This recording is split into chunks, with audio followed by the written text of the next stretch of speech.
Peace and blessings, brothers and sisters. I pray all is well with you and that Yah is blessing your life. I'm back to do another video.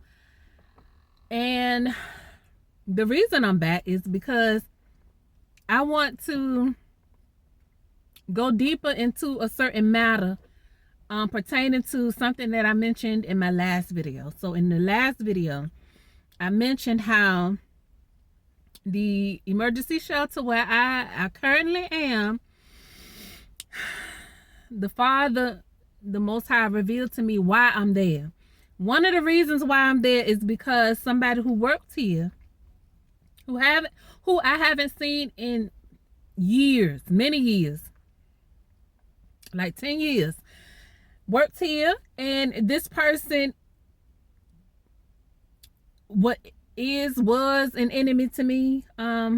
They did some really dirty things regarding me. But anyway, and I go into detail about that, in the last video. But this is the interaction that occurred between her and I since I've been here. So Friday I came to the shelter. Saturday, after I came back from a little me time and came back to the shelter, she was on shift. This was her shift, and this is my first time seeing her. And like I mentioned in the last video, when I saw her, I was completely shocked. Completely shocked. But then I understood why, because I had been asking the Father, why do you have me here? What is this? What's going on? He just revealed what's going on. Okay, so now it's making sense. And this isn't the first time that this has happened to me. This is just the one time I'm mentioning having to encounter somebody who in my past we don't have a good past. But anyway, maybe on another video I mentioned the previous time. So the look on her face was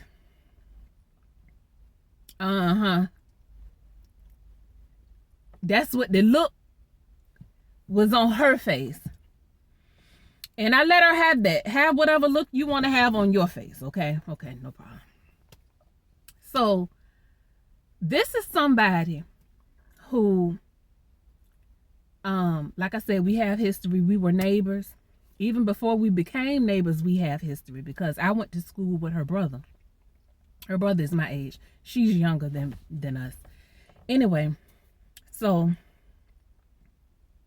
just a little backstory. She has 3 children. Well, she had 3 children. I don't know how many children she got now, but then she had 3 children. And she lost those children. Her children's father took custody of them. This is from what I understand. I don't even remember if she told me this or not. I just remember this is, part of her story. So she lost her children. She lost her place. And I don't know what happened to her after that because I didn't see her anymore. Okay. But, so she's been through some things. And even then, when we were friends, we talked about scriptures and, religious type of things. So I know that she's familiar with, the Bible and different things, spiritual things. Okay, boom. So now in this part of her life, I guess she, whether she did it, whether the Most High helped her do it or he did it for her, put her life back together. So now she's working here at the homeless shelter for women. And I'm pretty sure that, she, got her family situation straightened out because her children are much older now. I think her middle child is the same age as my middle child. And they're in their 20s. Okay.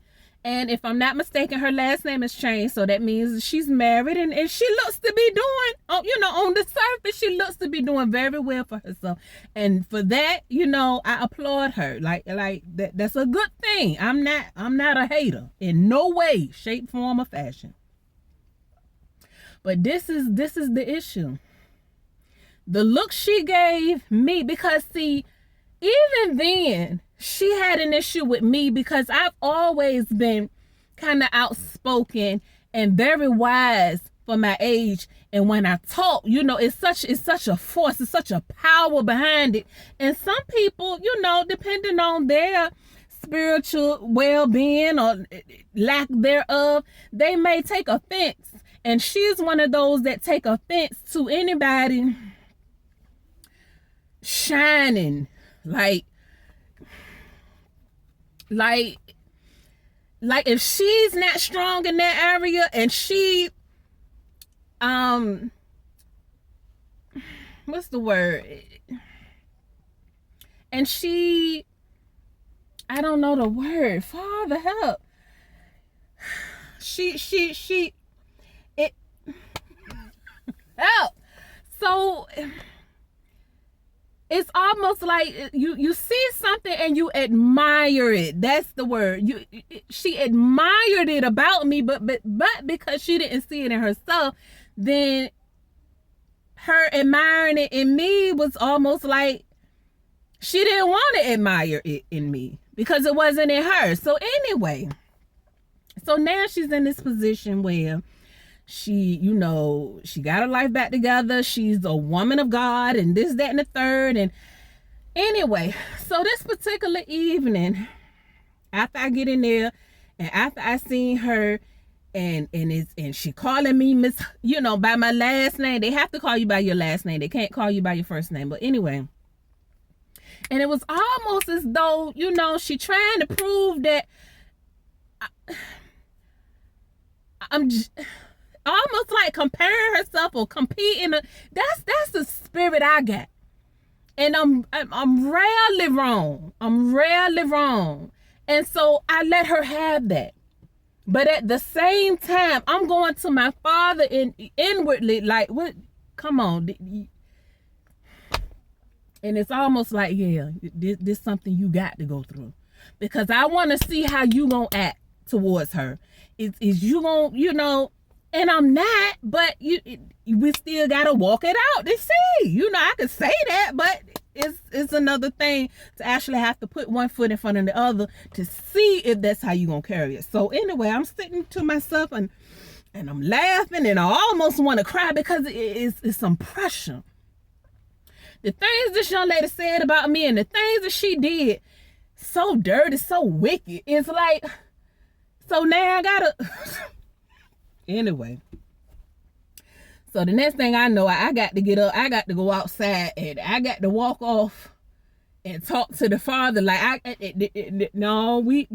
need you to come talk to me about this. See, I need you to come talk to me about this. So we talked. We had a good talk, and me and my Father. So anyway, I go back in there. And this evening, some volunteers that usually come on the weekends to bring dinner or lunch or whatever, this particular evening, there was a group of young ladies that came from a church to bring food for the residents here at the shelter. So they did that, and then after the meal, they did like this activity. But I chose not to go to the activity because I didn't want to be around a whole bunch of people at the time. You know what I mean? I don't want to bring it down because I'm not gonna cheer myself up to make other people feel good. So I just go off to myself, which is what I did.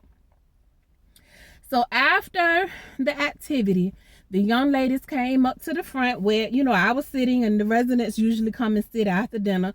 And the young lady that I used to be friends with offered to give a prayer.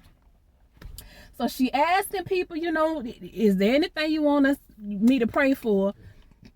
And I don't know who said what, because I was off to myself. Okay, I'm still in the same area and I'm hearing all of this, but I'm not getting up because I'm not going to be a part of the prayer. And I have my own reasons for that. It's not that I'm opposed to prayer, me praying for somebody or somebody praying for me, but I had to sit there. The Spirit say, don't move. And so once she realized that I was not going to get up to be a part of the prayer,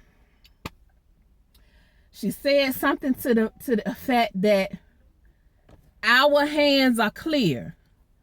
Like, if you don't come up and be part of this prayer, then it's on you. And I was like, okay, well, it's on me. So I sat there and she did her prayer. Powerful prayer. I'm not going to hold you. It was a powerful prayer and it had some fire in it. However, and I almost wanted to get up like, yeah, I could be a part of that, because, that felt like a real, genuine prayer. But the Spirit said, no, sit here. So I did that. And she gave the prayer, and everybody, went their own way, and the ladies walked past, and, they happy, and yeah, okay, that's what's up. You know what I mean? So it almost appeared as though I'm the outcast in the whole entire building, because everybody in the building got up to be a part of this prayer except me. So the prayer ended, everybody going about their day and the rest of the evening rather. And so I'm sitting there, and like I said, it appears